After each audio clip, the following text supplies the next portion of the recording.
You're listening to Arsenal Pass, a flesh and blood podcast for players by players. And all about strategy, leveling up, and the latest news in the world of Wraith. Welcome to Arsenal Pass. Hello everyone, welcome back to episode 234 of Arsenal Pass. Hayden Dow here with Pankaj Bhojwani as always. This week on the pod, we have a question, and the question is this class constructor format already solved, or is that too early to call, and on the surface of things, just a simplistic take, Pankaj? We're going to get into it, but maybe give me a sentence answer to that question right now. Solved is a bit of a nebulous term, I feel like. Like, what does that mean? I do feel like the meta is wide. It's definitely wider than just a few months ago. And I'm quite... Okay, my short answer is no, I guess. Cool. And my long answer is I think it's pretty wide. I'm curious. I'm excited to see how it evolves further. Yeah, cool. Well, that's what we're going to talk about in this pod. We've got a lot of data to break down, a lot of results to break down from this first week of Pro Quest, of course, calling Hamburg on the weekend, plus a host of Battle Hardeneds that we will talk about. But first things first, of course, Pankaj, you're in a different location there. Tell the audience, first of all, where you are and what's been happening this week in Flesh and Blood. Yeah, I'm back home in Singapore. I got here 3 days ago. It's like Wednesday, Singapore time, as we are recording. As you very helpfully reminded me, because the laptop I'm on is still in the Seattle time zone. I thought it was on Tuesday, and you're like, no, bro, it's Wednesday. Yeah, I got here a few days ago. I'm attending a friend's wedding, so we'll be here until next weekend. And gonna see if I can make it out to a Pro Quest here, because I'm missing... obviously my local ones, because I'm away for 3 weekends total, but 2 of those 3 weekends I'm basically on a plane. So it's basically just this coming weekend where I can actually play a Pro Quest until I get back to Seattle. And then, to be honest, I haven't even looked at the Pro Quest schedule back home. Not entirely sure whether there's even something happening the weekend after I get back. There probably is. But yeah, in the meantime, I've been away, and... the weekend I'm away, one of my locals goes and wins the Pro Quest on Riptide, so I'm like, I guess this is what happens when I'm not there. Freaking Riptide can win a Pro Quest. To police people. It was huge. It was actually one of my testing partners, so a huge... honestly, super great they mentioned it. He's been, trying to make Riptide work for a long time, pretty much every meta. He's, tries to make Riptide work, and when it inevitably doesn't, he defaults, the illusionist of the format.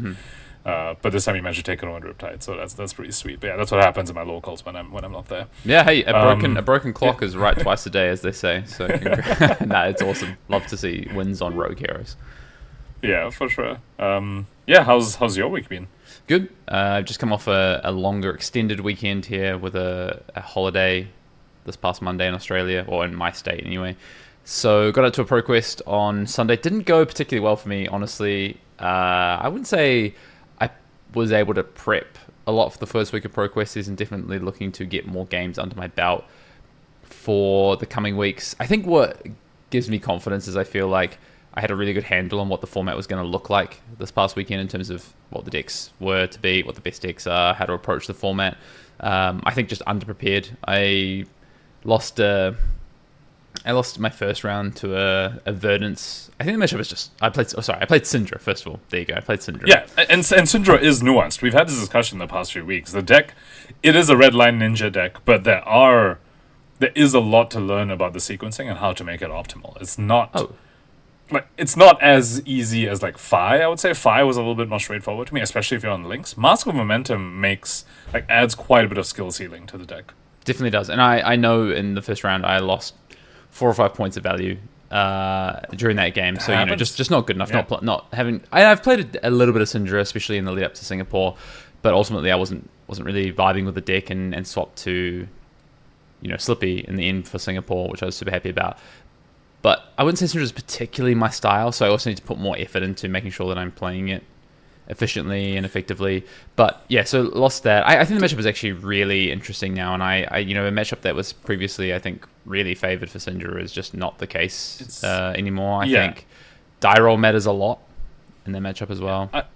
I would put it as just slight Cindra favor. Me too. I think I'd rather be on the Cindra seat, but yeah, it's definitely gotten a lot closer with light up the leaves, basically. Yep. It's you kind of just get keep getting domed. Like you're on a shorter clock. It feels like for sure. Yep. And then I played actually. Real quick, when you're talking about not your style and you had to get used to it, were you blocking too much? Because I was having that issue when I first picked up the deck. I was like, I'm blocking way too much. This is not really supposed to be doing that. Not in that round. I would say maybe I blocked a little bit too much in my third round, but also my hands didn't let me attack, so that was fun. Just a classic Cindra problem. Of at least they block 3 when you draw 3 blues in one hand, I guess. But I round 2 played a mirror, just the joy of a mirror, right, which is always fun. So managed to win that one, and then the third round I actually lost to a puffin. So there you go. I would say game was actually pretty close in the end, but I just had too many brick hands, and again probably didn't get quite enough value out of the deck. So, and that's another aggro mirror, right? It is. It's just an aggro. There's only so much. Yeah.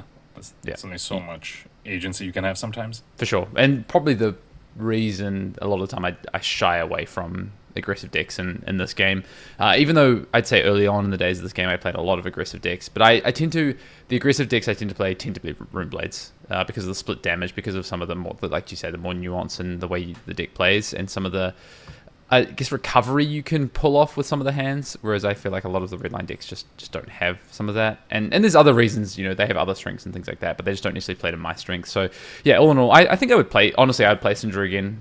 We can get into the main topic of the pod. I would play Cindra again. I think the deck is still really well positioned. I would change my list slightly, and I would definitely get a lot more reps into the new Verdance matchup, I think, because it's and just reps with the deck in general. But no, overall, okay. There's more Pro Quest to play, so that's okay. Mm-hmm. Very nice. Do you have you have 1 or 2 Pro Quests coming up this weekend then? 1 Pro Quest this weekend, and then the following weekend I also have a friend's wedding, so I won't be playing the following weekend. And then the last weekend there is 2 Pro Quests. One of them is Living Legend, which we're going to talk a little bit about in the news very soon. For those who gave us some feedback last week that they were upset that we didn't talk about Living Legend. Well, we'll talk as much as we can, as much as LSS is allowing us to talk about Living Legend, which we'll get onto in the main topic of in the news. But yeah.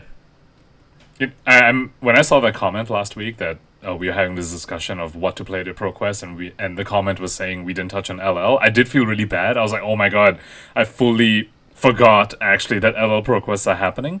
And then the whole BNR happened, which changed LL completely. And I was like, I don't feel so bad anymore, because all that information would have been outdated and bad immediately. So, exactly. So we did the right thing. We were actually, we were just actually big braining head of the game, thing. As per usual. Yeah. Pankaj. Classic. We do get all our predictions correct, so. We do. Should we go into the news? Yeah. Yes, let's go into the news. We had a calling this past weekend, which of course we missed it in our weeks in Flesh and Blood, but we were both tuned in. At least I was catching up on the VODs, because, changing time zones and everything. And Arthur Trahay won that on Verdance, so huge congrats to him. And this is coming off right after the previous weekend where him and his team won the team... It was a team Battle Hardened, correct? Yeah, it was a team Battle Hardened Classic Constructed, which he won, and he was playing Verdance on the team as well. So he's been killing it on that hero. I just want to say one thing on that. One thing on that with Arthur. So Arthur's obviously coming off he top 8'd Singapore as well, Pro Tour Singapore, right? I'm not making that up. Yeah, no, he definitely did. Wait, did he? He top 8'd something big recently. Yes, he's right. I don't fully remember. He top 8'd something recently. Yes, you were casting that one. Yes, I don't fully remember all the top 8. Yeah. But I think, we recorded our Worlds preview pod, our London preview pod in Osaka, and he was my pick to win in London. And, ultimately, he did top 8, just double checking. I was like, he definitely did. Yeah, he played Gravy Bones.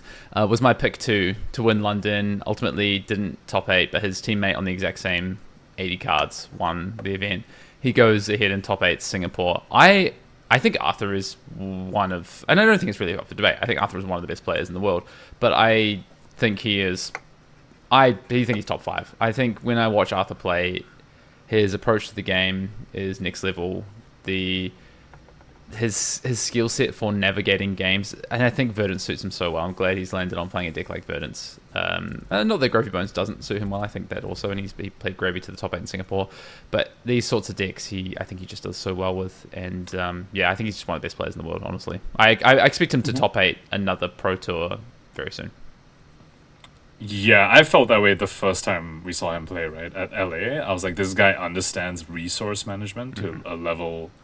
Like, if you give him a deck that has an additional resource that he needs to manage, I just haven't seen anyone maximize and use the resources as efficiently as he does with respect for the game state that he's in and how aggressive how risk tolerant / risk averse he can be with managing those resources. Like, that was Ash, right, with Dromai. I think, I haven't seen anyone manage Ash the way he did with Dromai. And yeah, I'm with you. It's like, I'm not surprised to see him continue to have amazing results, and I expect him to continue to be one of the mainstays in competitive Flesh and Blood. So yeah, congrats to him on winning the calling. And we had a ban and restricted announcement, a bit of an emergency one for the LL format, only LL format, where Counter Blessings got restricted, which is effectively banning the card. But they seem to want to stick to this paradigm where when it comes to main deck cards, they never ban a card completely, they only want to restrict it. So Counter Blessings restricted, but when it comes to equipment / starts and play cards, they're okay banning those. So Zephyr Needle is now banned, and we also had an unrestriction in the form of Warmonger's Diplomacy, so that's now back up to 3 copies that you can run in your Living Legend decks. Yeah, and I guess the reason behind this, Alice has sort of published a bit of a why an emergency sort of Living Legend ban, and effectively it came down to 2 main things for them. One was the data set that they're going to collect through this Pro Quest season is less than maybe they thought they might get. There's just going to be less Living Legend Pro Quests than maybe they thought they might have in terms of stores choosing to just run with Classic Constructed. The other was around preparation time. They initially planned to do the ban and restricted announcement closer to Worlds to have this kind of tighter time frame of preparation with the changes effectively for, the best players in the world, which is, I think a very fair stance. But I think what they do cite is that it's a format that has not had the same level of competitive input put into it. It's, newer in so many ways. So they also felt they've collected enough data in terms of the best decks in the format and what they feel the shape of the format can and will now look like with this update for the World Championships, and so decided to pull the trigger for the remaining weeks of Pro Quest. There's also some Battle Hardeneds and things happening. So this... this is an emergency ban restricted. This is the shape of the Living Legend format for the World Championships, is where we're at today. And that, I think, addresses a lot of apprehension that people were having regarding the scheduled date for the next ban and restricted announcement, right? Which is like 10 days before the World Championships. A lot of people cited exactly what the article talks about, what you just brought up, that people will you have enough data? Like, are there enough LL events for you to actually get the data you need? And there's no other events that are bigger than a Battle Hardened 2, so how relevant is the data as well? So I, for one, I'm glad that they're being more proactive. I mean, I was definitely in the camp of, if the only time you're touching either format again is 10 days before Worlds, I feel a little bit apprehensive on that. If if I was a competitor, I'll be like, this doesn't really fill me with a lot of confidence. I would like a bit more of a lead-up time for the biggest event of the year, right? So I'm glad that they are taking a more proactive stance. That being said, these changes itself, I do feel like the format still has a lot of discovery behind it. I'm not entirely sure whether the LL format at Worlds is going to be something that most people will call very healthy, for example, despite these bans. So, we'll see. Yeah. Have you had much experience with LL, by the way, Hayden? No, not honestly, not really, but I will... in theory, play a Living Legend Pro Quest in a few weeks' time if I'm, I think it's the last one of the season, so honestly, it is literally my last resort, I guess, is playing that one. Hopefully I qualify before then. But I think these changes are interesting. Just from the outside looking in and following a bit of Living Legend, obviously seeing the Battle Hardeneds and looking at some of the top 8 data, watching some matches and things like that, to me, the Rune Blades were in a very strong position. It just felt like a hyper-aggressive format. Ninjas and Rune Blades. Honestly, that's honestly what it felt like. So I think, the unbanning of Warmonger's Diplomacy, or the unrestriction, of Warmonger's Diplomacy to have that more consistent. Because it was like, you'd watch this game with Rune Blade, And you'd have to, every deck that was playing something would be like, right, I have to Warmongers at the perfect turn. I have to find it at the perfect turn. I have to play it at the perfect turn. And then the Runeblade goes, right, I've seen your Warmongers now. I'm good to go. I can play so freely after seeing your Warmongers. So that changes that. The Zephyr Needle, every Ninja deck was just a Zephyr Needle, like, what's the pickup sticks? Like that kind of like throw. Up six and run. Yeah, up six and run. Like it was just like, I think it was pretty boring. So makes sense. And also it's pretty powerful. Count Your Blessings, I guess they're worried about once the format gets a little bit less aggressive, the Count Your Blessings impact and things like that. So I can sort of understand that. I guess we can talk straight about the meta because we did have a Living Legend Battle Hardened this past weekend, which was dominated by Runeblade. It was 3 Chain, 2 Briar, a Viserai, and then a Zen and a Nu. And ultimately, the Zen actually winning it, taking out a lot of chains on the way, I think. Oh no, just 2 chains on the way, but a lot of Runeblades and a Viserai in the semi-finals as well. So I think, the other piece is that's all the data we have. We didn't get the Pro Quest Week 1 data from LSS like we did for Classic Constructed. I have a theory, Pankaj, that the reason for that is because they want to, while they're happy to show the shape of the format with the ban restricted announcement, I don't think they're necessarily happy to show the shape in terms of maybe what's happening within the format, in terms of which decks are winning, which decks are performing, until they absolutely need to at the end of the Pro Quest season. Then they'll publish that data. That is my theory. Interesting. So you suspect that they want people to sort of organically figure out what they should play the Pro Quest, and then get the data that way, instead of having people's perceptions be influenced week 1, and then that shapes week 2's data, which shapes week 3's data, etc. I see. Yeah, I think potentially what they're thinking is, if we, and I have a theory that, honestly, Runeblades maybe won all of the Pro Quest. I wouldn't be surprised if it was every single one of them, or between that and Ninja won every single Pro Quest this past weekend, and that was Living Legend. Also, it's a very small data set, right, comparative to Classic Constructed, and that would then influence the way people react in future weeks, even with the changes to the ban restricted announcement. I think they want it on a cleaner slate, so don't publish the week 1 data, because in some ways it's also not relevant now with the changes. See where people go, collect almost these isolation of weeks of data, and then present it all and see where the players go. I think it just means that it's harder for the best players in the world, the pro players who are going to be competing at the World Championship, to have this kind of evolution of the format sort of tracked, at least to a small degree, even on a small sample size. So I honestly think that is, I could be wrong, but I think they could very clearly publish the data alongside Classic Constructed, and they chose not to. So that is my theory. That's my working theory right now. Could be.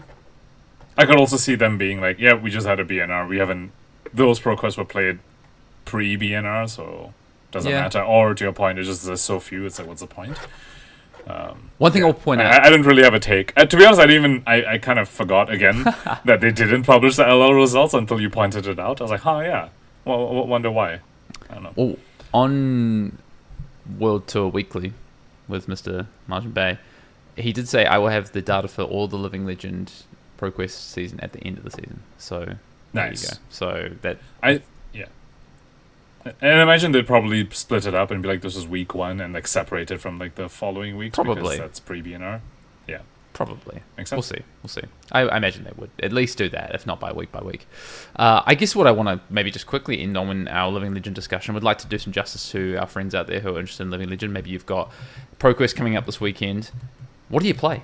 Where do you go from here? What changes? I'll give my take. I think Runeblade is still very real. It's still very powerful. Whether that's Chain, whether that's Briar, whether that's Viserai, I think all of them are very powerful. My theory is the deck that gets the least hosed by Warmongers, in my opinion, is Chain, personally, because you can still block fairly well, and you can stack up options with your banish for future turns. So I think Chain is maybe the best served out of this change.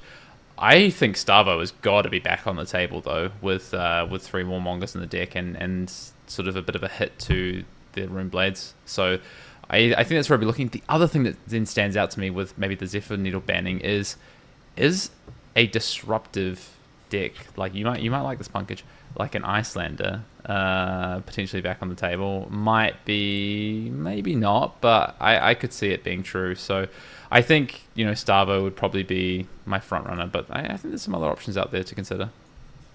So I have a few thoughts on that. First, I agree with you on Starvo. I think the hero, honestly, even pre-bans, was kind of being slept on, and I think he's had some strong upgrades in the past few sets, let's put it that way, and I think he's very, very real, and now post-bans has definitely just got even more real, to the point where I wouldn't be surprised if we see a lot of Starvos at Worlds if no further changes happen to the format. To your comment about Icelander, alright, so I've done a lot of coping on Icelander, right, obviously, and my big thing with her is that, she has 3 hypothermias, she has 3 CLFs, she can be very disruptive. My problem is that when it comes to her turn, and she uses her action point, she is still sending a Wounded Bull. And that just does not feel good in LL. I feel like I have clown makeup on when I send a Wounded Bull at my opponent in LL. Just what is this? 2-card 8? Yeah, in this economy, this doesn't do anything. It's frankly embarrassing when I'm yep, this is what I'm doing my action point. Here's my Fyendal's Fighting Spirit or my Wounded Bull. So until she gets that, I am not convinced about her place at all. You hypothermia them, they're okay, and then your turn's Wounded Bull, it doesn't matter. Or they're on the CLF and you send a Fighting Spirit, they're okay, block, and then you're not doing anything, and then when your disruption, once it's over, once the disruption is over, you die. Because you bought all that space, but you're doing nothing with the space, I guess. Whereas you talk about disruptive deck like Starvo, when he gets space, he's continuing to bash your head in. And he's sending dominated things at you, and killing you, right? With evasive damage. Whereas Icelander isn't doing that. So I'm not hopeful for her prospects. The other thing I think as well is that Warmong is just so good against every aggressive deck in Living Legend, basically. Even Dash.io I think is on the table, right, is a really strong deck, and Warmongers is still good into Dash.io. So I think, can you think of an aggressive deck that you like the look of that doesn't, just what? Zen. Ninja, obviously, but Ninja's been a little bit hit by the Zephyr Needle, right? So is there a Ninja deck that comes out because the other thing as well for Living Legend for me is there's a lot of bans on Living Legend as well, right? Yeah. I think Zen. I'll put Zen as very much a contender. I would say, even post Zephyr Needle bans, I think he's fine, especially because the Rune Blades, he gets to run the 3 Warmongers Diplomacy, right, and get a good Rune Blade matchup. So he got a bit slower, but he got a bit more disruptive against the other flavor of aggressive deck in the form of Dash.ios and Rune Blades. But to be honest, if you ask me, is there an aggressive deck that got quite a bit stronger with these bans? I mean, I just put Starvo right there. I mean, the guy, he's disruption, but he's kind of an aggro deck, really. Yeah. Okay, that's fair. Yeah. So Zen and Starvo to me are the biggest winners. Yeah. Yeah. Okay. I mean, it just adds to this list of restricted and banned cards. I think the last thing actually that is of interest is, do the Illusionists get a buff off the back of this? So whether that's Dromai, whether that's Gravy to your liking, Pankaj, I'm interested. Gravy might be quite good. He's got cash in. That card is strong, and the guy makes gold. So and he's got all his tipples, right? So I think cash in's kind of scary in that deck. Yeah, agree. Okay, well, I think we will potentially talk more about Living Legend as we start to. I mean, we're not going to initially get data, but we'll get some anecdotal results and things like that. But as we get closer to the World Championships, we'll definitely be talking about LL as well, as we start to think about how team. It reminds me of the first ever World Championship, where when we were doing the pod in the lead up to the World Championship, the conversation that we were having was, what deck do you pick and why? So, Class Constructed, that's what you're going to play in top 8.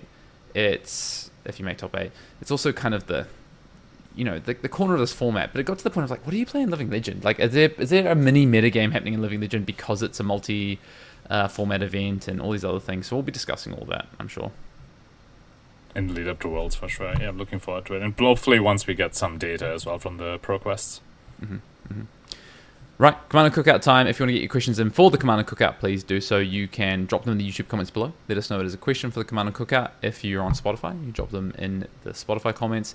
You can email us at arsenalpassfab@gmail.com. If you are an Arsenal Pass patron, you can head over to our Discord and drop it in the Commander Cookout channel there, as Carrie has for our question this week, which is, as players that generally have and play every good card you can, what do you do in an armory when you face a newer player or someone who reveals budget equipment? Do you have a conversation about what kind of game they want?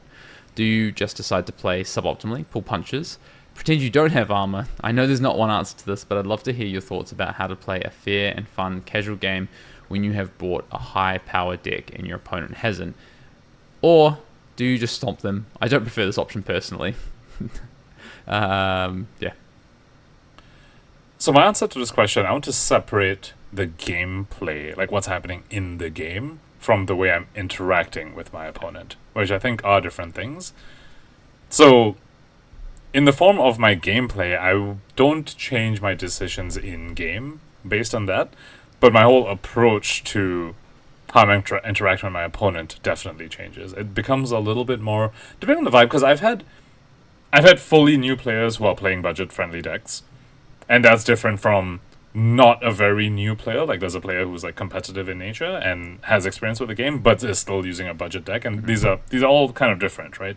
But I definitely adopt a bit more of don't want to say like a mentor type role, but a little bit more of an explaining sort of demeanor, if you will, where I like, if they're a new player especially, like talk to them more about the decisions that they're making, decisions that I'm making, and being a little bit more like, oh, so I'm doing this because I notice that you are this, and you're on a deck that maybe doesn't use 5-card hands very well, so I'm like letting you have the full tempo. That's why I'm blocking your whatever disruptive piece here, erase face or something. Just explaining things like that, or like if I make a play on my turn and they block in a certain way, I might point out, okay, this might not be the best because you're not playing around like a snatch that I might have at the end of this turn, so something like that. So just overall just being a little bit more open with exchanging information and telling them about how to, I guess, pilot, maybe in ways that they haven't fully thought about.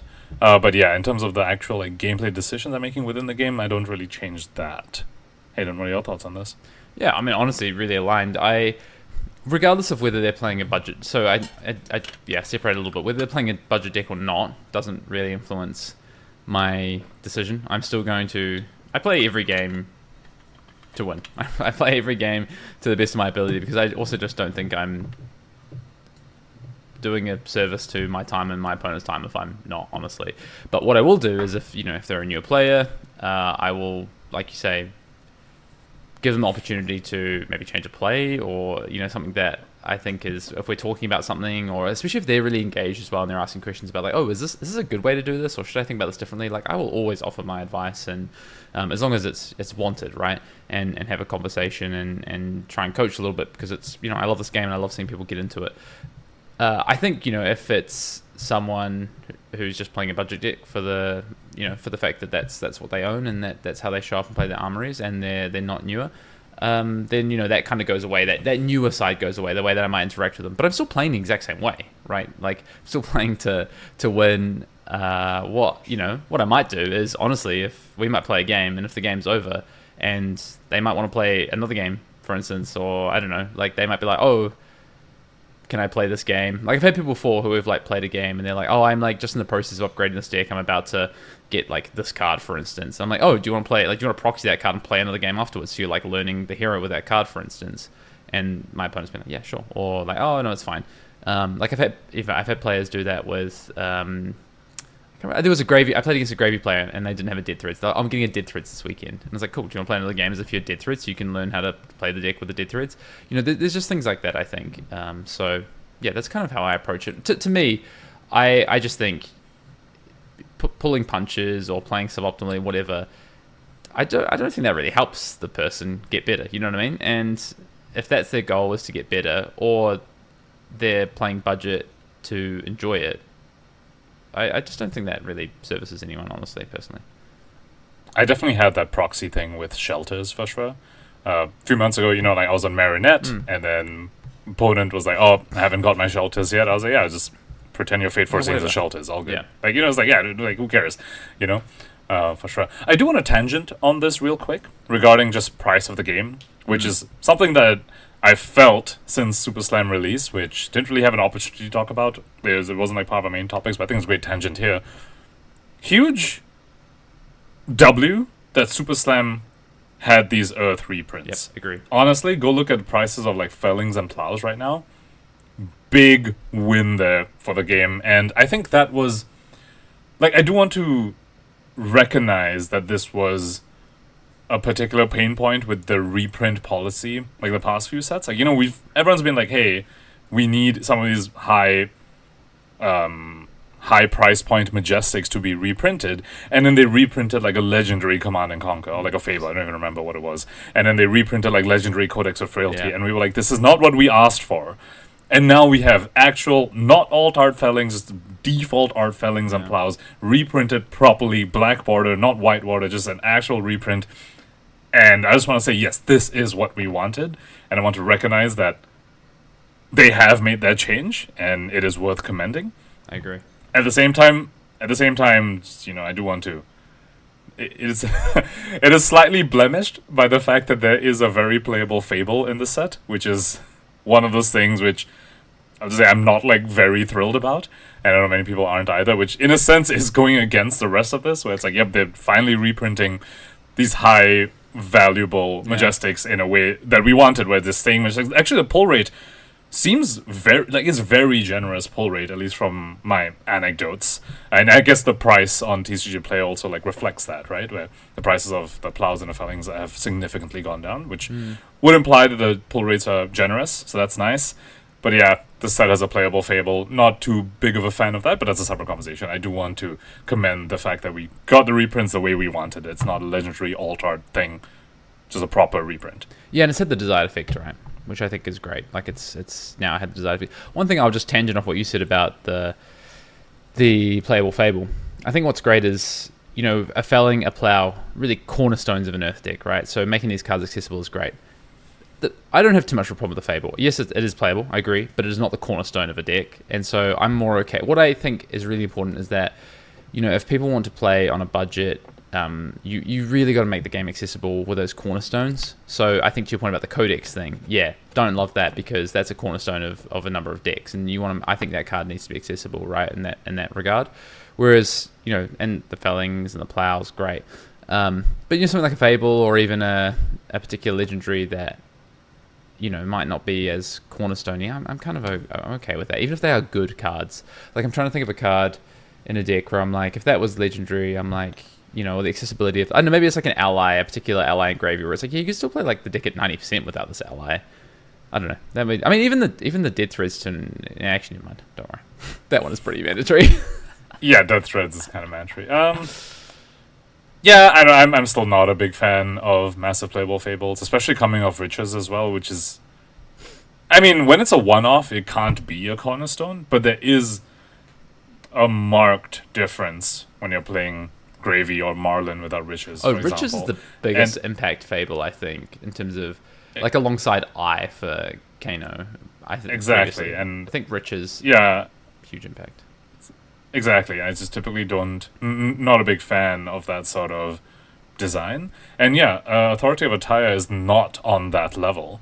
But it's like kind of meta-dependent, right? I'm thinking right now, I'm like, okay, I kind of maybe want to brew Kasai just to see like where her place is. She has been doing pretty well actually across Pro Quest season as well. Yep. And I'm like, yep, there's Florians and Verdances running around. I need Authority of Attire. And it's kind of like, on top of Riches as well, right? Because Kasai needs Riches as well. And I'm just like, this just isn't great. But at the same time, I did want to shout out that Super Slam did reprints the way we've wanted them to be. So, and I think it is important to recognize that. How would you rank the Fables in terms of impact they've had in the game of Flesh and Blood? Of like, if you were going to go and you have your Fables, what would be the ones you'd be like, I should have, I wish I had this one, then this one second, this one third. Like, just the impact they've had. Like, I would Deathmatch Arena, obviously, right up there. S plus tier Fable, Deathmatch Arena. I guess, is Riches the highest? A library. We're talking about History of Flesh and Blood. Yeah, if it's History of Flesh and Blood, it has to be library, right? I think it's library, then Heart, then Riches, then Eye. Interesting. I could see Eye being higher than Heart. Heart was just Icelander, and she did really well like that meta. Heart's been around in other decks as well. Heart's definitely had impact. Heart was played in Alton. Like a Fatigue Guardian. Heart's definitely had impact. I suppose. I, to me, just feels so ubiquitous. How do you pronounce it? Like, almost, like, applicable to so many decks. Like, Kasai runs Eye. Gravy also runs Eye alongside Riches. Okay. Well, some Kasai lists run Eye, yeah, for sure, because draw swords and also you pop gold, right? And then Gravy obviously does it. And then Marlin does. And any deck that, like, wants to draw cards, which is probably just going to keep happening, right? Eye feels almost mandatory. Kano, obviously. Yeah, okay. Well, if you want to get your questions in for the Commander Cookout, please do so. You can either drop them in the YouTube comments below. You can email us at arsenalpassfab@gmail.com, Spotify comments, Discord if you're an Arsenal patron, or you can get us a nice note in person with your full name and your question on it. Main topic of the pod time, and we're diving into week 1 of Pro Quest results alongside the other Classic Constructed events that we've had this past weekend as we start to see the format take shape.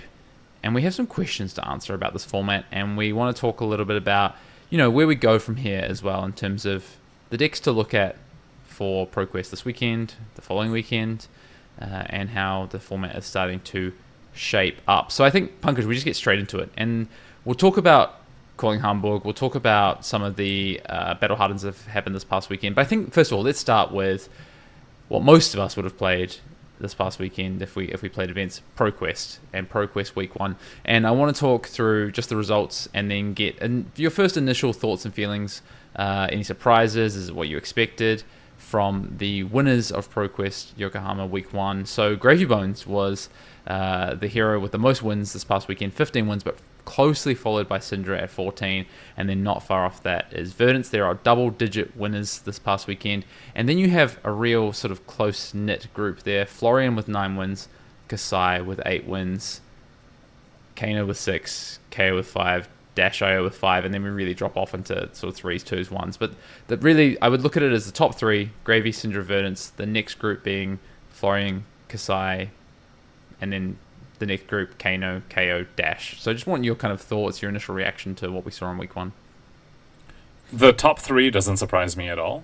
Gravy, Cindra, Verdance. I think that was our prediction as well. 100%. We were talking about, a few weeks ago, the top 5 decks being Gravy, Cindra, Verdance, Florian, KO, but we quickly, came to a conclusion and realized KO and Florian are the underdogs in that top 5, so it sort of suddenly became they were a different tier compared to, like, the remaining 3. So I'm not surprised by the top 3 over here. I am surprised by Florian and Kasai, to be honest. Kasai in particular. Actually, both of them. I'm not... Especially in the context of the top 3 being Gravy, Cindra, and Verdance, Florian and Kasai aren't the decks I want to be on when you tell me those are the top 3. So that is what surprises me the most when I look at this chart. And then the rest of it going down, like Kano makes sense, KO makes sense, Dasher and Oscilio. Actually, the 2 of them is what, as we get more into this topic, are the ones I kind of want to focus on more when it comes to evolution of this format. Dash.io and Oscilio in particular. So rest of it, I'm not surprised by. Florian and Kasai are the ones that stick out to me the most, especially Kasai. The fact that she's there, like, basically in the same tier as Florian when it comes to, like, number of wins, and slightly above Kano. To me, that's surprising, and I'm curious to start to see some list of that hero. What's your take? Well, I think, we said the top 3 decks in this format right now, Gravy, Cindra, Verdance. We had, I think, slightly different iterations of the order of that 3. I think from memory, I think you had it Cindra, Gravy, Verdance, I think. And I think I had it Verdance, Cindra, Gravy, I think, from memory. So, and then we spoke, I mean, yeah, to your point, Florian is a big surprise to me. It is not good into any of those top 3 decks. Like, to me, that kind of rules Florian out. But people love Earth. Earth is fun. And also, Florian has some really nice spreads into other decks in the format. And you can make one of those matchups decent, I would say. Maybe not so much the Verdance matchup, but I think there are ways to tune into either Cindra or Gravy. And we saw people were playing, like, going back to, like, stack Florian sort of builds, which can be good into Cindra, I think, potentially. So that was quite interesting, especially with the getting Germinate back. Kasai, definitely not what I would have expected in the top 5. I called that I thought Dash.io was one of the best decks to be playing this past weekend. So good to see it have 5 wins there, but I honestly would have expected it to be top 5. I understand Florian because a lot of people are playing it, and we'll get onto that in a second with some other results, but I would have thought that Dash would have been one of the top 5 winning decks of the format last week. So what I will say about Florian is that we sort of need to keep in mind that this is Pro Quest. Yep. This isn't Wider format. the Pro Tour. If this was like the Pro Tour, and I think we see this reflected in the calling Hamburg results as well, Florian isn't doing very well the higher tier of competition that you go. But at a Pro Quest level, what I will say for this deck is that, yeah, on paper, your Verdance matchup is bad, your Gravy matchup is bad, but the onus is very much on the Gravies and the Verdances to execute and play the game plan better, like, to perfection, or, like, very well, for them to actually beat you. Like, Florian has the much easier game plan in those matchups. So while he's unfavored if you're playing at the highest level, when you're playing at the Pro Quest level, I could totally see Florian just winning those games because it is on the Verdances and Gravies to lose. Yeah. Yeah, it's interesting. I wouldn't mind, and this is anything else you want to say about these results here, because we'll talk more about just decks in general and heroes. I wouldn't mind talking about the calling metagame if we can move there now. Yeah, let's do it. So the calling metagame was this. The top 5 played heroes were in this order. It was Cindra, significantly the most played at the calling with 93 copies. So, what is that? That's, 17% or something. Then you really drop down to Verdance at 62 copies. Florian was the 3rd most played deck at the calling, which definitely surprised me, 55 copies. And then you drop another 10 to 45 for Gravy. And then KO rounding out the top 5 at 42. Pretty clean top 5, because then you really drop down quite a bit further to find Oscilio, Arachne Marionette, Dash.io, Kasai, Fang, Victor, and this next kind of gaggle of heroes. But that top 5, I think, is pretty clear in terms of what it was, and it's a really clear delineation between Cindra being the most played deck and then the next 4. Thoughts there, Pankaj?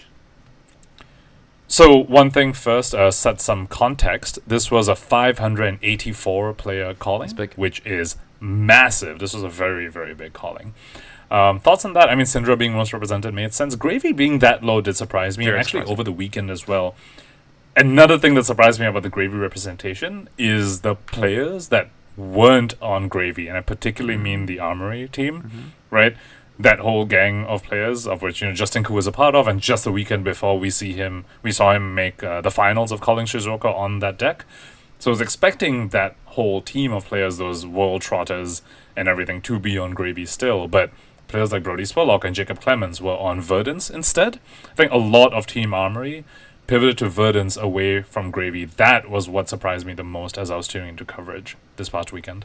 Yeah, and not just the Armory, but other good players out there as well. And I would say I'm not surprised, because I think Verdance is the best deck in the format, so I'm personally not surprised. But I actually think, where I had the weekend before, and I guess we'll get into this a bit more, I probably had my ranking as Verdance, Cindra, Gravy. I think I have it Verdance, Gravy, Cindra. I think Cindra is, and maybe I'm a little bit biased with my result on the weekend to it, but that's not really. I wasn't prepared for the event. I think Verdance is just so strong right now, and I just think Gravy, has its problems without the consistent gold making, but there's something else I want to talk about once we get further down, which is Slippy, Arachne Slip Through the Cracks, and just the impact the ban has actually ultimately had, all things said and done. It has changed the meta pretty significantly, but maybe not in the way that I had expected. I'm not convinced about Verdance's Gravy matchup. I would still put Gravy as, like, between Verdance and Gravy, if you're telling me which deck I see has more potential to, like, win Worlds, for example, for me it's still quite firmly Gravy between the two of them. Because I think, Verdance's Gravy matchup is still just not convincing. I feel like Gravy's matchup into Cindra is more convincing than Verdance's matchup into Gravy, right? Because they all have, like, it's sort of like a triangle-ish thing. Kind of. It's like an open-ended triangle. Where it's like they do have, like, these 1 or 2 matchups which they really don't want to face. And for Verdance, it's Gravy, and for Gravy, it's Cindra. And I feel like the Gravy Cindra side of it, there's more games that Gravy wins than, like, the Verdance Gravy side of it, where, like, the Verdance needs so many things to go right, and Gravy needs a lot of things to go wrong for the matchup. So I'm still firmly in that. I think Gravy is stronger than Verdance. And you know what? The Pro Quest wins this weekend definitely showcase that. So that's close, though. It's close. It's close. What I would say... Yeah, I know. I was just saying that tongue-in-cheek, but obviously, yes, it is very close. What I would say is... Gravy is obviously good into So Verdance, I think, is the weakest of the triangle in terms of it to each other, right? Because I think it's a slight dog to Cindra. But honestly, I think it's like close to 50-50 now, personally. But I do think it's obviously a dog to Gravy. I think Gravy is unfavored into Cindra, but favored into Verdance. So, Cindra is favored into both those heroes, which sounds great, right? It's like, well, Cindra, surely. And that's why I think it was the most played deck, right? But Cindra then has to compete with all the other aggressive decks. So it has to compete with the KOs of the world. It has to compete with the Dash AOs. It has to compete with the Marionettes. I think Kasai's a pretty good matchup for you, not too worried about that. But you got things like Victor running around. And Verdance, in particular, just goes, I couldn't care less about any of those matchups. And Gravy, to an extent, gets to do that as well. So I think that's why there's this kind of interesting triangle where the top three decks themselves, I think, into those three, Cindra is the best of those three into each other, but then you enter the reality of, particularly for Pro Quest, even Callings as well, where you have more of a spread meta, where you do have these other implications of other decks out there. Yeah, and I could see that's where Verdance is sort of pulling ahead from Gravy a little bit, and the conversion into day 2 also showcases that. I will push back a little on the Oscilio piece of it, which is kind of why, like, as we talk about evolution, I do want to start with that hero, where it's like, Verdance cares about Oscilio being around is the thing. Sure. And Cindra is actually pretty good into Oscilio, I think. I think it's favored into Oscilio. So that one's maybe more the KO, the Marionettes, the Dash AOs, the Kasai's of the world. I think Cindra's fine into KO as well. It's Dash IO. But Verdance is very good into KO, I guess is what I'm saying. Oh, sorry. Yes. Verdance is good into the other stuff. But so is Gravy. Like, that's the thing, right? Like, Gravy's also fine into, like, a KO or a Kasai. Like, all right. Yeah. Verdance has maybe the edge against the deck like Dash IO, for instance. Yes. It definitely has the edge into Kasai versus Gravy, right? Like, so this is where some of these percentage points start to come into play. And this is why I think these top three decks are so close. They are so close with each other in terms of, I wouldn't fault anyone for playing any of these decks right now. Especially at an open event, I wouldn't fault anyone for playing any of these decks. I think if we go to, for instance, the Pro Tours tomorrow, I think Gravy is the best. It probably goes for me. It probably goes Gravy, Cindra, Verdance at that point. Verdance is actually the bottom of those. But so we're in line on that. That was like exactly what. Yeah. That was actually, my take. I take it back. That was literally That was literally the ordering that I had. Yeah. Cindra, Gravy, Verdance, that order. That's the order. Yes, but basically I'll put Verdance at the bottom of those top three once we get to a high level enough of gameplay. I feel like. Well. But then I think the format. It's always self-correcting, right? In nature, I think if those are the top three decks, if you got to a Pro Tour tomorrow, I'd probably put them in that order. Then you play Dash IO, right? But then people bring a deck like Dash IO, and all of a sudden the meta actually starts to spread again. But I think what you wouldn't get is you wouldn't have to care about Florian, because I think it just wouldn't be a factor at a high level event, and you don't have to care about KO. So which deck benefits the most from that? I think it's probably Cindra as well, maybe. I could see that. Yeah. Honestly, for that reason, actually, this whole discussion that we're having, I was like just reflecting on this meta, and I think I like this meta. It's yeah, me too. There's still flux. I mean, so to answer, I guess, the overarching question of this episode, which is this format solved? That's why my short answer is no. Yeah. There are obviously our strong players, which we keep talking about, the Verdance, Cindra, and the Gravy, and like to a lesser extent the Florian and the KOs. But I think the decks like the Oscilios and the Dash IOs are still very, very real. I mean, looking at the conversion rates, Oscilio had a 24% conversion rate, Dash IO had a 23% conversion rate into day 2, going from day 1 to day 2. And for context, those are better conversion rates than the Gravies and the Cindras going into day 2. I feel like there is a little bit of space for like these dark horse-ish decks, like the Kanos as well, for example. So I think it's shaping up to be quite fluid, this meta, despite us having these strong top players of the metagame, the Cindras and the Verdances and the Gravies. But there's also an interesting dynamic between the three of them, and they're not as oppressive as to like shut out like a whole bunch of stuff. So that's the key. It's closer. Yeah. It's closer. This format is closer than we've had in previous formats in terms of where the tier 1 decks are, where the tier 2 decks are. So in previous times, for instance, if you played anything that wasn't named like Gravy or Aurora or Enigma, like in those metas, like bruh, what are you doing? Gravy Slippy, for instance, I think you were close to griefing yourself a little bit. So I think that is very true, and I think to your point, actually, the format may not be solved to an extent, but it's in some ways quite set, I would say, in terms of the dynamic of the format. But there's still, you know, you can make meta calls in this format. And I think that was maybe it's been tough in previous iterations where there's 3 very clear decks. It's very hard to make a meta call because you can only crack one of them, so it's not a good choice. Like, I even look at Worlds, right? It's like people bring Slippy, London. People bring Slippy because of, you know, particular matchups and angles. But you know, I think in this one, there's more meta calls to be made, to your point. I actually think maybe right now, if you went to a Pro Tour, maybe Dash.io is the best call, honestly. Like, it's crazy. The meta call thing is so fascinating because of the way it changes as you go into a higher level tournament. So this always happens where at a high level tournament, the meta focuses in a little bit more, right? Like, people congregate and they accept what the top decks are more readily, and more people bring that. Like, for example, Aurora Enigma in London, right? For example, it's like the Pro Tour itself is a lot less of an open meta compared to like the callings that were happening right before it, because it's just the pro players congregate more on like what are the best decks, and they'll go bring the best decks. A fascinating thing about this meta is that as people congregate more on the best decks, that actually allows more decks to come in. Because if you tell me to an open field you're bringing Dash.io, I think you are worse off, because there'll be like the third most represented deck was Florian, like at a calling. But if you tell me you're bringing Dash.io to the Pro Tour, where more people will be on like the Cindras and the Gravies, then I'm like, oh, this makes a lot of sense. I'll bring Oscilio into a field full of Verdances and Gravies. I'm like, this makes a lot of sense. It makes less sense for the calling.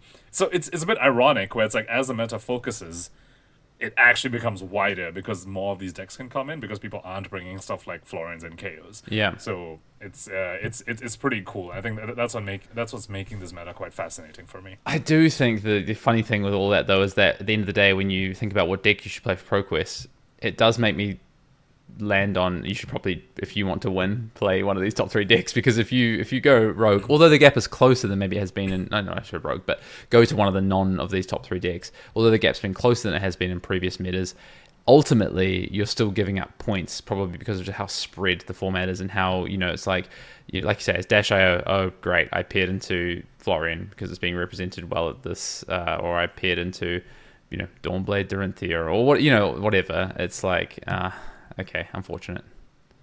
I think now, more than some previous Pro Quest seasons, you should really be aware of what your locals are playing, or whichever Pro Quest you're going to, what those people there are playing. Like, previously, you could just get by with just being like, I'm just going to play Enigma, or I'm just going to play Aurora, because those decks just had such a high raw power level compared to like some of the other things you could be doing in those metas, that you're like, it doesn't matter what the other people were doing there, you could just play Aurora. Even pre-BNR, if you told me you were just playing Gravy, you just shut your eyes and play Gravy, I'm like, yeah, same thing, right? You could have just done it.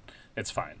But now, it's like, I think if you are in a more aggressive area, for example, you are maybe better off playing like the Verdant side of things, so you're not caught in a whole bunch of like aggro mirrors. But if you're in a more mid-rangey style area where people like the Gravies or whatever, then you go play Cindra. So I think now, more than average, you should be making the meta call, as you put it. Yeah.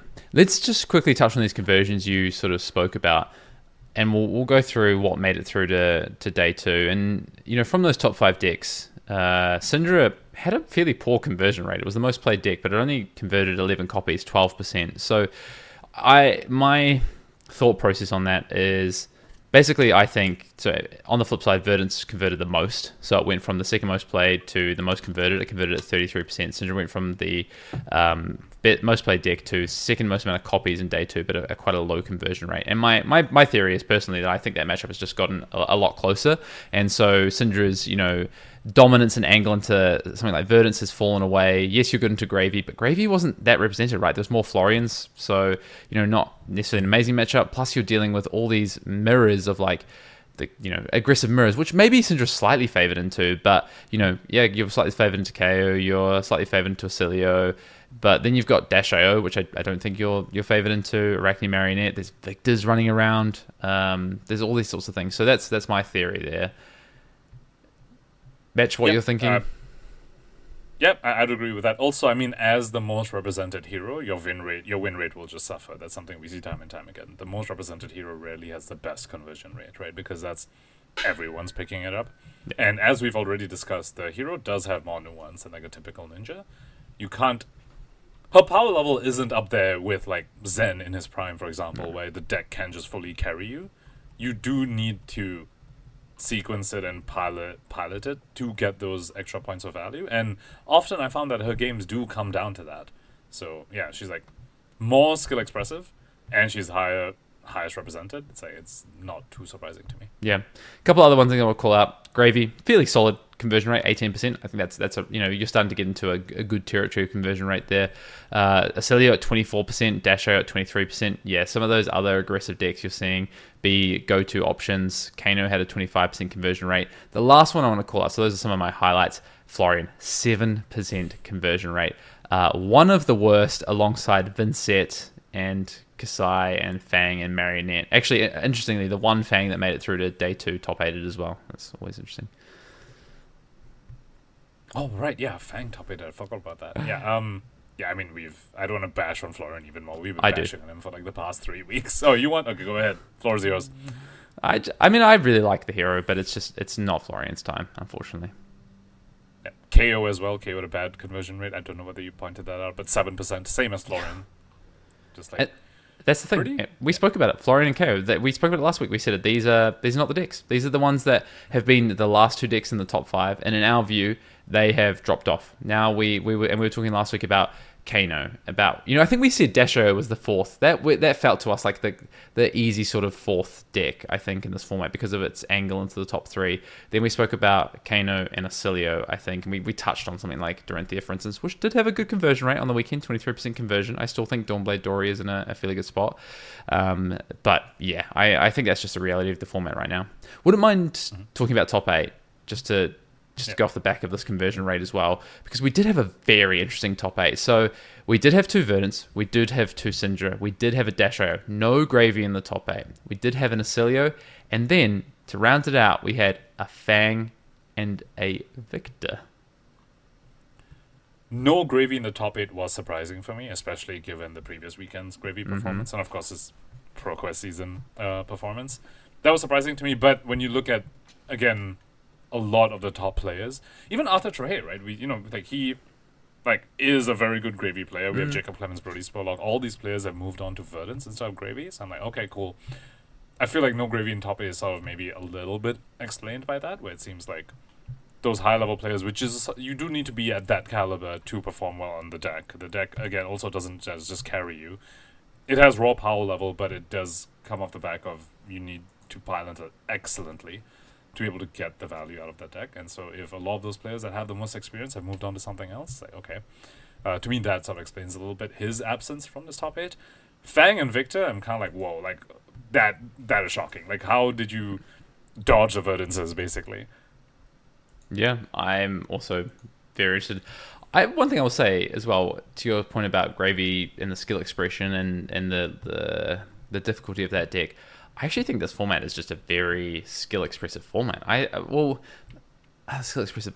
It's a steep learning curve. I think all top 3 of these decks, even Cindra included, are not particularly straightforward to play. They're not being carried on the sheer power that they have, I don't think.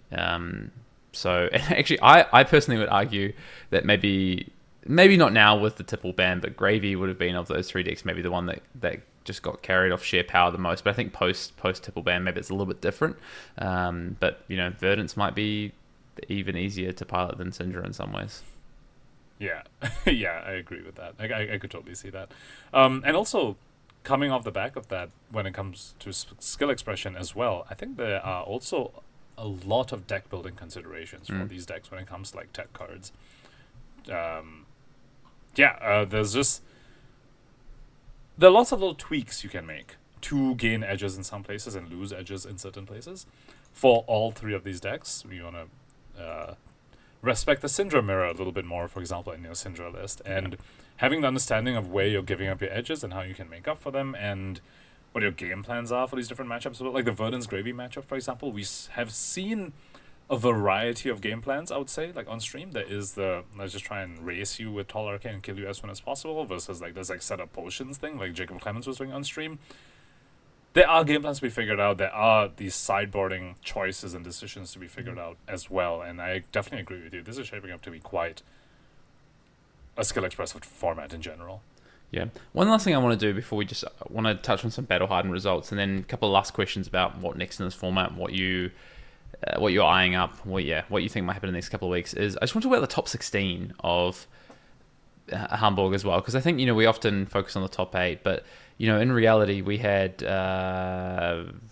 21 players who were on 10 or more points, and the 8th place, Johannes Klaus, was on 10 points, right? So although a lot of those people won their last round, there was a lot of people that missed out on breakers effectively, right? So one of those was Jacob Clements, who was on just an insane run, by the way. Almost made it. I think there were only 3 callings in a row that Jacob would have top 8'd if he top 8'd this event, which is just insane.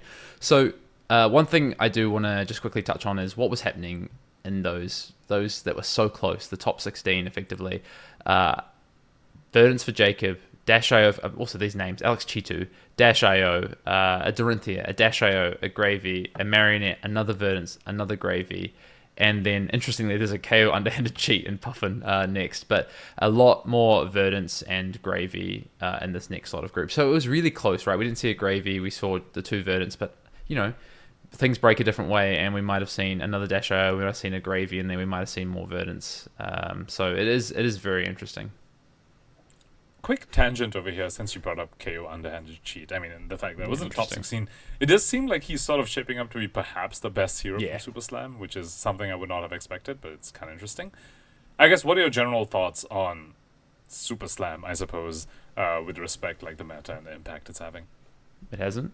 Obviously, it's not having much of an impact. And I guess what I mean is, what are your thoughts on that? On the fact that it's not happening? Oh, well, actually, to be fair, Light Up the Leaves has had a pretty big impact.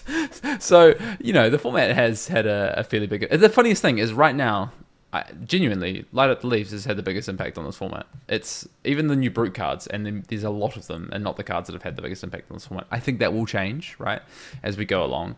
But, yeah, right now, the card that's had the biggest impact, or the part of the set that's had the biggest impact, is an expansion slot card, so interestingly.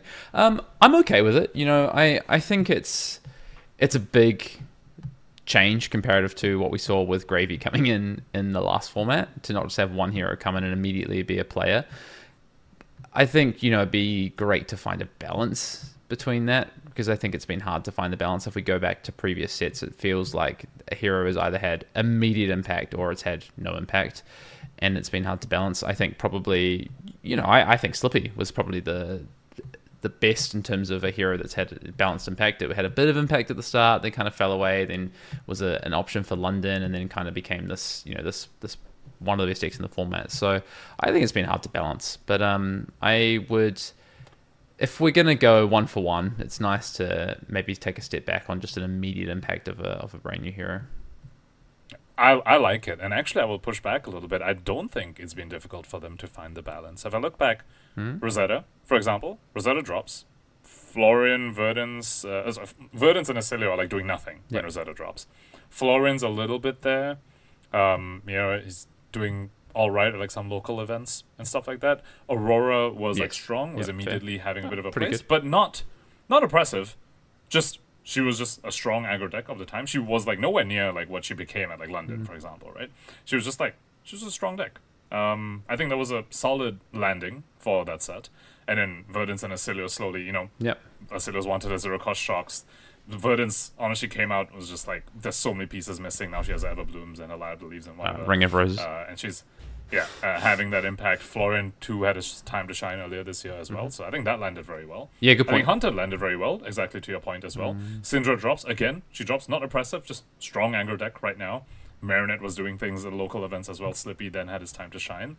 Super Slam, I think, has also landed in all the power level. To me, High Seas is the problem here. So High Seas was the only one that's like the miss, if you will, because I think before that, and even looking at yes, yeah, I mean that's definitely going like quite far back, but yes, Mistveil obviously. That was the start of last year. I suppose, yeah. Okay, I guess I was starting from Rosetta onwards, because I was like, if you look at the past 4 sets, it's like that's one that missed. Good point. Basically. Good point. And like, good point. And to people who, I know there's some people who are like quite negative about Super Slam's impact, and they're like, oh man, I wish this set had more of an impact, or the heroes were more strong or something. To me, Super Slam not having an impact is not a Super Slam problem. It's a High Seas problem, actually. Like, I think the heroes would have been fine if we didn't have like a deck like Gravy being like the way it is for this. I mean, he's particularly hostile for the Super Slam heroes, right? So it's like not too surprising, I guess, that that's the case. But yeah, I feel like the Super Slam heroes have also landed in like a very reasonable power level. Like I can see them being players of the metagame later on, just the way like Verdance became a player of the metagame, and like Florian did, and Oscilio did, like whoever else, right? So I've liked the where Super Slam has landed. And yeah, to your point as well, it is nice like have a set drop where the heroes are fun, compelling. You can see how they'll grow, but it's not you need to immediately buy into this hero right now to stay competitive. Okay, fair. Yeah, I take your point on Rosetta. I think that is actually a really good example. The Hunted, yeah, I think that's actually I think it's reasonably fair, actually. They did a good job with that. I was thinking part of them as well. You know, I was thinking about the sets that came out last year. I was definitely thinking part of them as well. I'm not as convinced on Super Slam, but we'll see. There's still time, right? But I think so far... But also, I just don't really like any of the heroes. They don't appeal to me, so maybe that's part of it. Anyway, let's talk about, quickly to round this out, we'll just highlight some of the Battle Hardened results, and then talk about go forward. So... Elsewhere, we had the Battle Hardened in Osaka. That was won by Justin Koo. I guess that was last weekend. No, that was this weekend just been? Yeah, it was this weekend just been. Yeah. He made the final of the calling. Yeah. So goes one better after making the final of the calling. Wins the Battle Hardened Osaka on Gravy. That top 8, quite interesting. A couple of Gravy in that one. But you also have a couple of Kasai, including Pudding Tam, playing... Kasai, a Cindra, a Verdance, a Kano, and a Florian. So I think it's fairly within what you'd expect, especially when you look at the Pro Quest results. We go to the Battle Hardened in Sonoma. That was won by Majin Bay on Verdance. Shout out to Caleb there. Interesting top 8 there, I think a little bit more eclectic, I will say. There is a Dorinthea. There is a Florian. There is 3 Verdance. There is a KO Armed and Dangerous. Cindra, and then there's an Arachne Huntsman, which made it all the way to the final. And shout out to Taylor Morrow, because Taylor's my boy. I absolutely love Taylor Morrow. If you don't know Taylor Morrow, just one of the OGs of, especially up your way. He's P&W, right? So he's one of the OGs of Pacific Northwest community in the US, and also just a standout dude. So shout out to him. It's sad he couldn't go all the way on Arachne Huntsman, but that's awesome. He's an assassin player through and through. It's so interesting that Huntsman is the assassin that potentially could make some waves. Like, I feel like Slippy, I think, is definitely by the wayside right now. Marinette, I think, is potentially a player. I do find Marinette to just be, I feel like, sometimes just a weaker aggro deck. Like, the amount of dagger focus they have right now, it's like, their numbers aren't as good as like something like a Cindra, but they make up for it because it's evasive and you don't know where the numbers are coming. But Huntsman is just such an interesting angle as well. I think, and I know more people are investigating this hero, and the fact that it made the finals of this Battle Hardened, which has a whole bunch of other named players, like strong players, like in this region, it's a very strong region. Like it's maybe going to inspire some people to pick up this hero. Yeah, cool. I think it's interesting, right? Gravy, whether you believe it's enough susceptible, is definitely more susceptible to the fatigue than it has been before, with just the less of an ability to make gold. You've got, I think Verdance is a tough one. I'm not really sure how you're winning that matchup, but definitely I think Cindra is, you potentially got a good matchup there. So I can see it.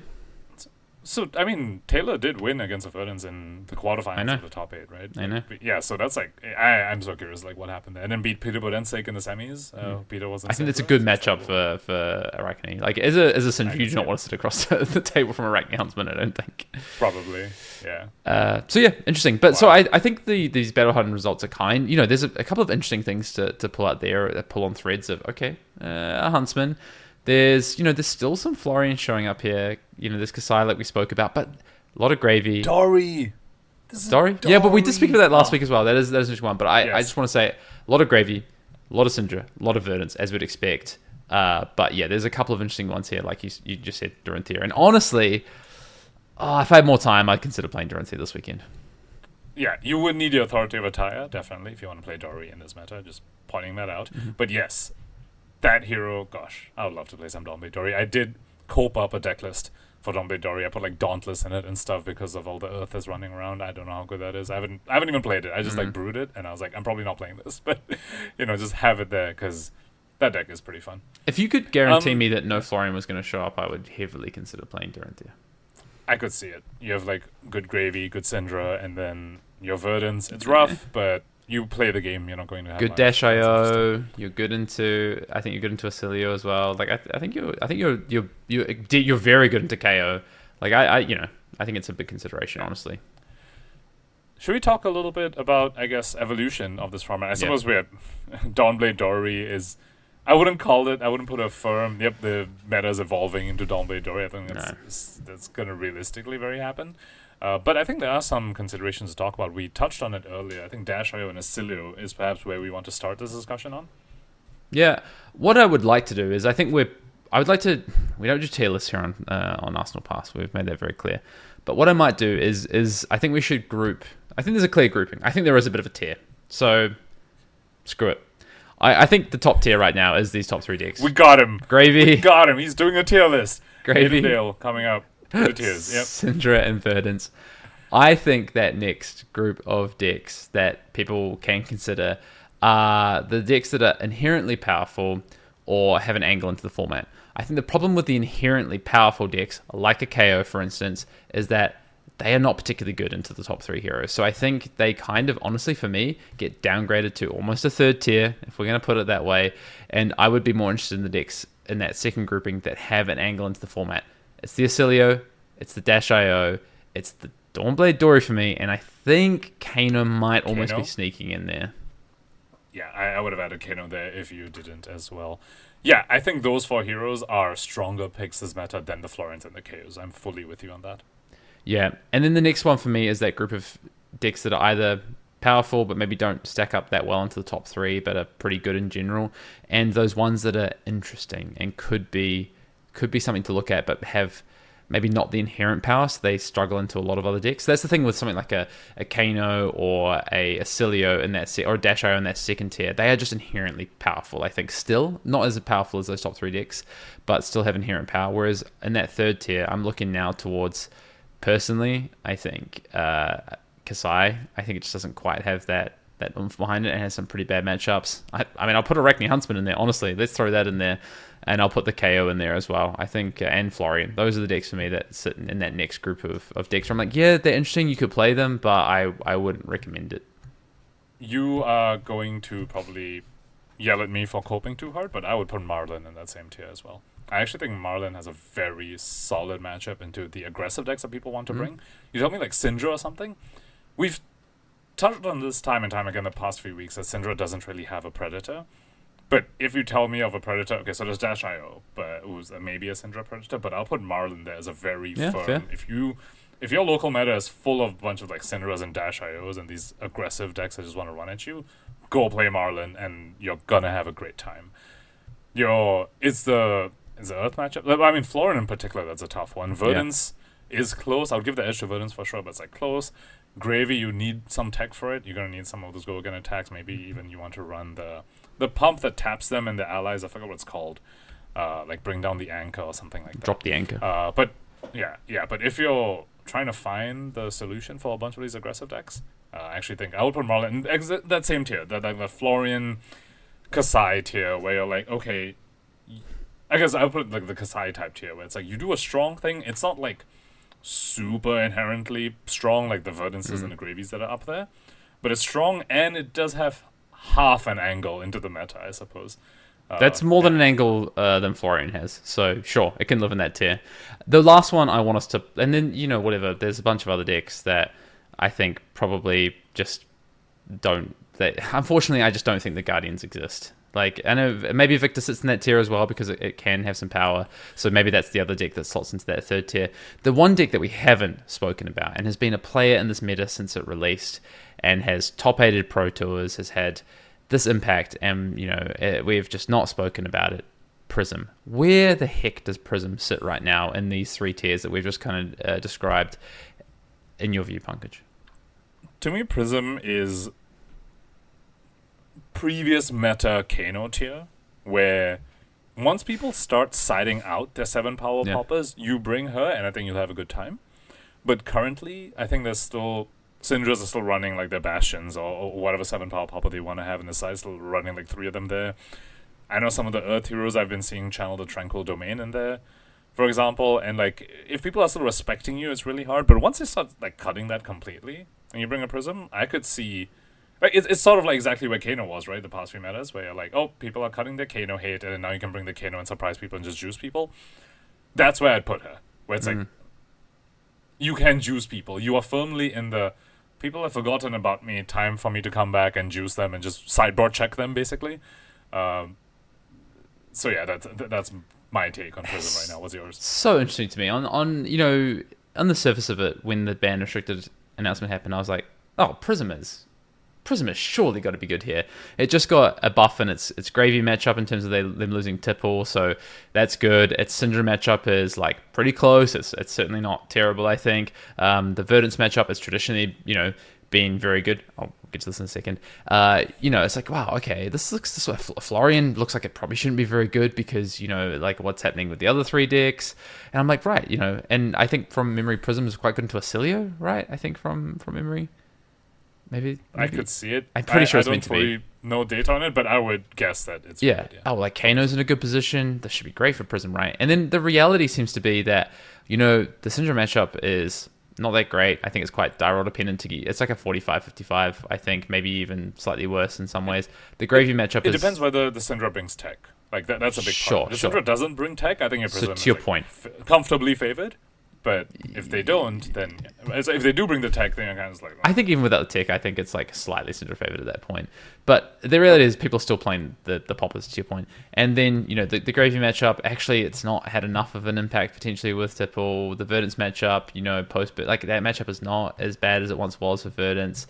Dash IO is running, so all of a sudden Florians are still there. So all of a sudden it's like, actually, Prism is probably in this third tier, but I would have thought it would be in that second tier, knocking on the door of the first tier, just cold when I first looked at this format. And is it? Because I think, at least the past couple of weeks, KO was still being very yes, and KO, right? of course. I mean, Shizuoka KO was like the proponents represented. Prism's absolutely unplayable into that deck. So as people start losing out on KOs and Florians, maybe she comes back in and maybe she forces the others like start respecting her in the sideboard a little bit. But yeah. For now, I'm just like that. Yeah.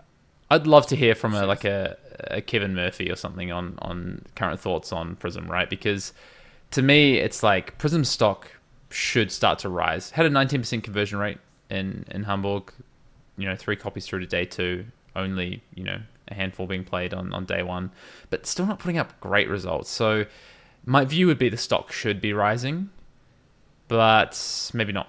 Maybe not. And to your point, it might be super contingent on people taking out their poppers to make more space for, all of a sudden, I need to have my all 3 Warmongers in my sideboard for IO and Gravy and these sorts of decks. I need to have my Arcane Barrier and my Spell Void because Kano's rising and all these things. And so, KO starts to drop off, great for Prism. So, there's these things, Florian drops off as we think it should, great for Prism. So I think Prism, if I was looking at these tiers of decks right now that we just spoke about, I think they feel fairly, not locked in, but they feel fairly right with where they are. But Prism is the one where I'm like, I'm going to keep an eye on this one. Because, like, for instance, Dawnblade Dory, for me, it can never be tier 1. It just doesn't have the power, ultimately. But something like a Prism does, and that stock could really rise. True. Like, the ceiling of the Dawnblade Dory is like, it's very much she can have a space if there's a unique it's medical. Angle, but it's not a raw power level. Yeah. Where in these tiers do you put Jarl? I don't. Okay. All right. Fair. It probably sits into the 4th tier for me. It's just not one that I would even.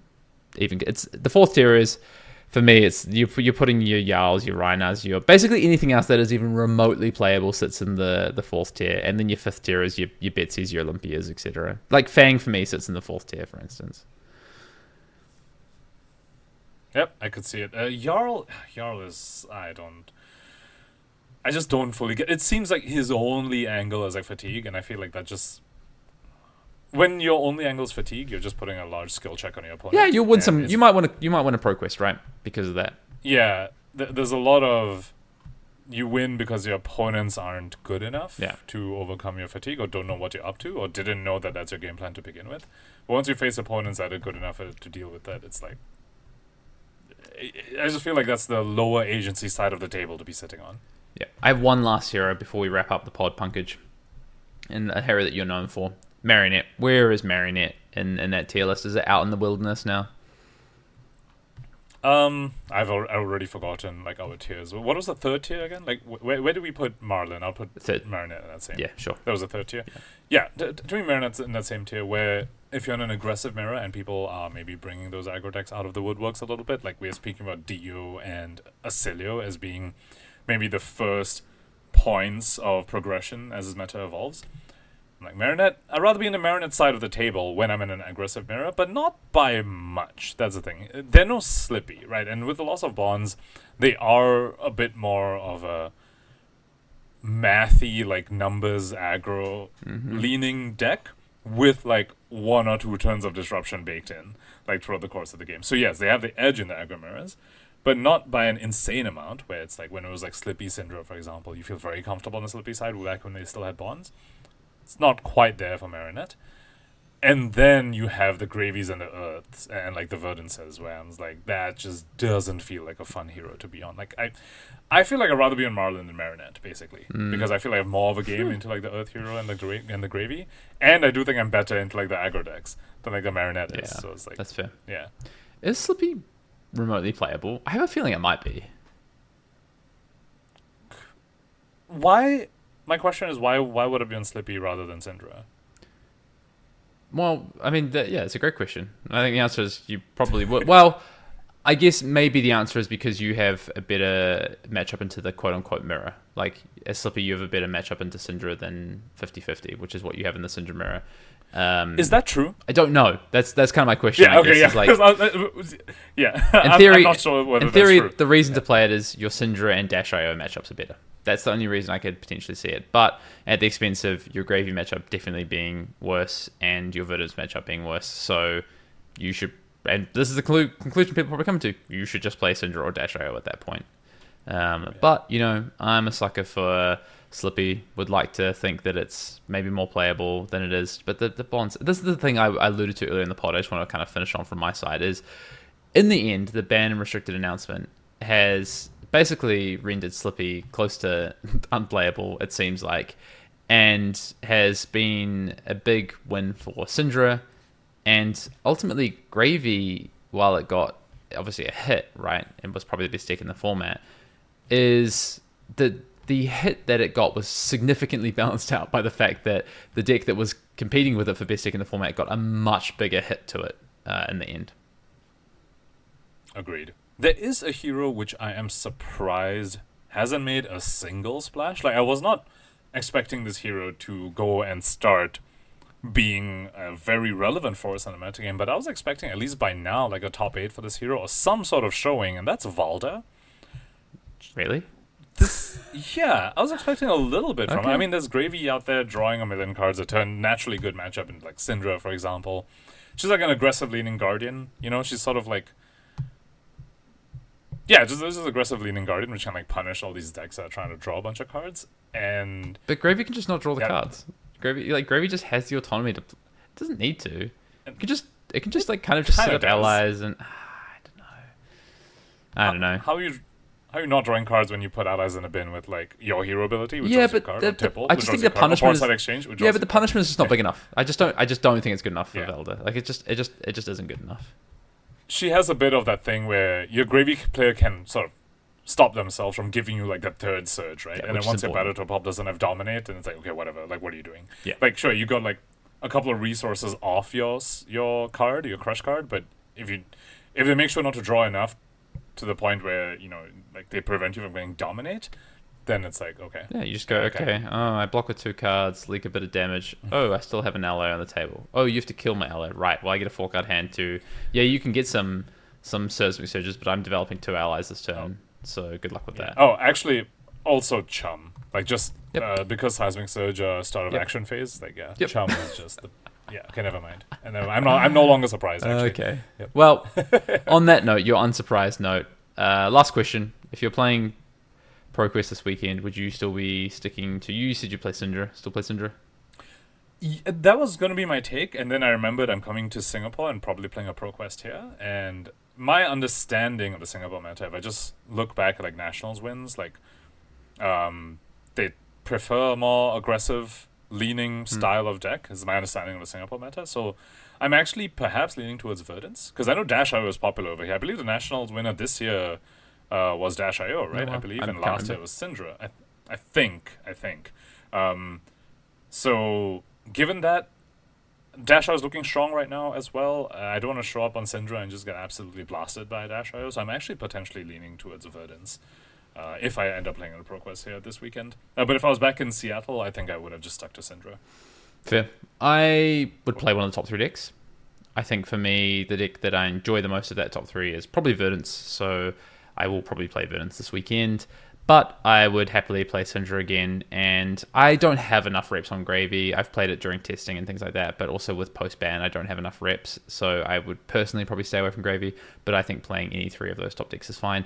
The other decks that I would consider is, I don't like Prism enough, so even though I think stock is rising, I wouldn't play Prism. Could be, and I have played this deck a decent chunk, is I could be tempted to play Dawnblade Dory. Outside of that, honestly, unless someone messages me and is like, hey, you know what, Slippy is actually playable, then I don't think I have much interest in anything else right now. So I would say, for me, my order of decks I would be playing right now personally would be Verdance, Cindra, Dawnblade Dory. For me, Whatever. it's Verdance, Cindra up there, and Yeah. just depending like where I'm playing the Pro Quest. Like at Singapore, so I'm leaning towards Verdance, was back in Seattle leaning towards Cindra, and my third is Marlin. Fair. Dash.io is really good. I just cannot play that. I just cannot bring myself to play that hero. It is just infuriating me. Like, that is, to me, I don't like playing aggressive style decks, and especially not ones that just blow themselves up. And so, as much as there are some really cool combo-like things you can do, Maximum Velocity is one of my favorite cards ever printed. I just can't do it, sorry. So no Dash.io for me, even though I do think that deck is very, very good right now. That's actually interesting, because for an aggressive deck, I'll put Dash.io in the upper echelon of a lot of agency on the aggro side, particularly when you're into a matchup where fatigue is a very real threat. I feel like there is so much skill expression on the Dash.io side to manage your threat density and manage your turn cycles, to make sure that you are setting up on the correct turns, like knowing your off and on turn correctly, and trying to get your payoff on those turns to overcome the defenses on the other side. That I actually thought, if you ask me to guess what's an aggressive leaning deck that you would really enjoy being on, I would actually put my money on Dash.io. So all those things you just said are things I really like about aggressive decks, right? So I like the complicated potential of setting up to beat fatigue. I love beating fatigue. It's one of my favorite things to do with aggressive decks. I love the idea of setting up particular game states, playing particular game states. I love the idea of mini combos in aggressive decks. I love all these things you spoke about. The one problem is, the thing I cannot stand is when you have to do these things, but you have to banish your deck as a resource, and you don't get you cannot manipulate that in almost any way. It just leaves too much. It's just one point of variance, right? But it's one of the biggest points of variance that I just do not enjoy. So for that reason, as much as there's like 9 things I love about the idea of Dash.io, the one breaker is like a massive deal breaker for me. So yeah, that's it. That's really. fair. Right. That has been episode 234 of Arsenal Pass. Lots going on in this format. A few more weeks of Pro Quest to go. We're going to see this format start to really ramp up and evolve as we get towards the World Championships. I think, honestly, at this point in time, we could be in for a very interesting metagame by the time we get to the World Championships. I still think there's a few twists and turns in this format still to come, and some decks that will rise and be potential meta players by the time we get there. But we're going to find all that out over the next couple of weeks. And until the next episode, that's us signing off. We'll see you next time.